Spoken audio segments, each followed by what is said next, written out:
Ngifuna ukukhuluma namadoda nalawa soft.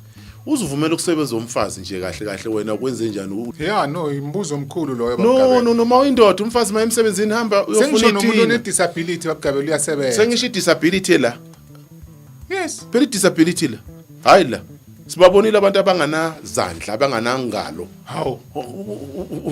Banemonto, bane-technical, uthatha ubona una everything. Uma uyindoda, futhi ungamsheli umfazi owazi ukuthi unamandla okudlula wakho. Ngoba umbona njalo uGabela. Hayi. Umbona umdate uthi umdate ewimpi. Athi hayi sorry ukubiza amagama la. Kule restaurant le yangasekhaya. Athi hayi bo.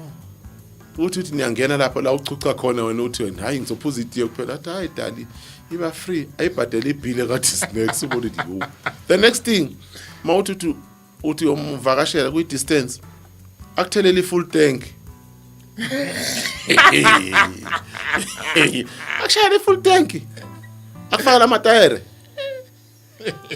Hayi, angithola thina manje. So you are surrendering yourself. Manje ngipopileke la. Uthola phela inkinga. Upopani.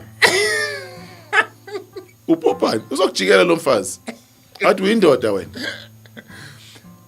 Awukuseka safuna ukukhipha amakhaya wakhe. Yabona umfazi mangiqala wathola i-degree yazi ngenzani mina. Nami ngifunde okunye kuseceleni ngiyakompyuthela ngabo. Wathola indawo ukuthi ngithi wangibona ngithi lo ubhizi nge-economics ithi mina ngenze i-agriculture. Yeah.